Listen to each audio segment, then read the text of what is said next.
ದೇವೇಗೌಡರು ಪಾರ್ಲಿಮೆಂಟ್ಗೆ ಹೋಗೋದಕ್ಕೆ ನಿಖಿಲ್ ಮತ್ತು ಪ್ರಜ್ವಲ್ ಅನ್ನು ಆಯ್ಕೆ ಮಾಡಿಕೊಂಡಿದ್ದಾರೆ ಅಂತ ಶ್ರೀನಿವಾಸ್ ಪ್ರಸಾದ್ ಅವರು ವಾಗ್ದಾಳಿಯನ್ನು ಮಾಡಿದ್ದಾರೆ. ಮೊದಲು ಪುಟ್ಟರಾಜು ಚಲುವರಾಯಸ್ವಾಮಿ ಅವರ ಕೈ ಹಿಡ್ಕೊಂಡು ಹೋಗ್ತಿದ್ರು. ಈ ವಯಸ್ಸಲ್ಲಿ ಪಾರ್ಲಿಮೆಂಟ್ಗೆ ಹೋಗೋದಕ್ಕೆ ಮೊಮ್ಮಕ್ಕಳನ್ನು ಆಯ್ಕೆ ಮಾಡಿಕೊಂಡಿದ್ದಾರೆ.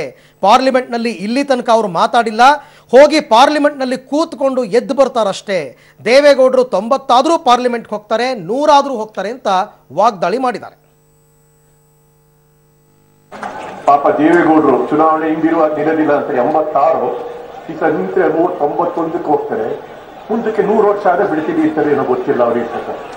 ಇದುವರೆಗೆ ಗೆದ್ದಿರೋದು ಇಬ್ಬರೇ, ಅವರು ಇಬ್ಬರ ಮೇಲೆ ಗೆದ್ದಿಲ್ಲ ಕರ್ನಾಟಕದಲ್ಲಿ. ದೇವೇಗೌಡರನ್ನ ಕೈ ಇಟ್ಕೊಂಡು ಹೋಗಕ್ಕೆ ಒಬ್ಬರು, ಪುಟ್ಟರಾಜು ಚಲುವರಾಯಸ್ವಾಮಿ ಪಾರ್ಲಿಮೆಂಟ್ ಕೈ ಇಟ್ಕೊಂಡು ಹೋಗಕ್ಕೆ ಒಬ್ಬೊಬ್ರು ಒಂದೊಂದು ಸಾರಿ ಗೆದ್ದಿದ್ರು. ಈ ಸಾರಿ ಪಾಪ ಅವರು ಇಲ್ಲ. ಈ ಸಾರಿ ಅವ್ರಿಗೆ ಯಾರು ಊರುಗಳು ಅವ್ರಿಗೆ ಇಟ್ಕೊಂಡು ಹೋಗೋದಕ್ಕೆ ಪ್ರಜ್ವಲ್ ಒಬ್ರು, ನಿಖಿಲ್ ಒಬ್ರು, ಇಬ್ಬರು ಆಯ್ಕೆ ಮಾಡ್ಕೊಂಡವ್ರೆ ಮೊಮ್ಮಕ್ಕಳನ್ನ. ಅವನೊಬ್ಬ ಇವನೊಬ್ಬ ಇದಕ್ಕೆ ಪಾರ್ಲಿಮೆಂಟ್ ಕರ್ಕೊಂಡು ಹೋಗ್ಬೇಕಲ್ಲ.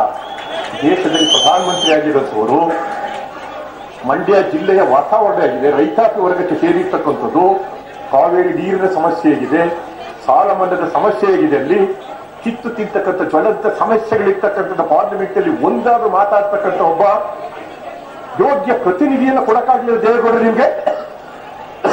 ನಿಖಿಲ ಆಚೆಂದ ಪ್ರಜ್ವಲ್ಲ ಘೋಷಣೆ ಮಾಡ್ತಿದ್ದಾರೆ. ನಾಚಿಕೆ ಆಗೋದಿಲ್ಲ ನಿಮಗೆ? ದೇವೇಗೌಡರ ಬಗ್ಗೆ ನಮಗೂ ಗೌರವ ಇದೆ, ಆದ್ರೆ ನಂಬಿಕೆ ಇಲ್ಲ ಅವ್ರ ಬಗ್ಗೆ ಯಾರಿಗೂ ಕೂಡ. ಎಲ್ರಿಗೂ ಗೌರವ ಇದೆ, ಆದ್ರೆ ದೇವೇಗೌಡರ ಬಗ್ಗೆ ಯಾರಿಗೂ ಕೂಡ ನಂಬಿಕೆ ಇಲ್ಲ. ಬಿಜೆಪಿ ಅಧಿಕಾರಕ್ಕೆ ಬರ್ತದೆ, ಕಾಂಗ್ರೆಸ್ ಮುಕ್ತ ರಾಜ್ಯ ಆಯ್ತದೆ ಅನ್ನೋ ಒಂದೇ ಕಾರಣಕ್ಕೆ ಇವತ್ತಲ್ಲಿದ್ದಾರೆ.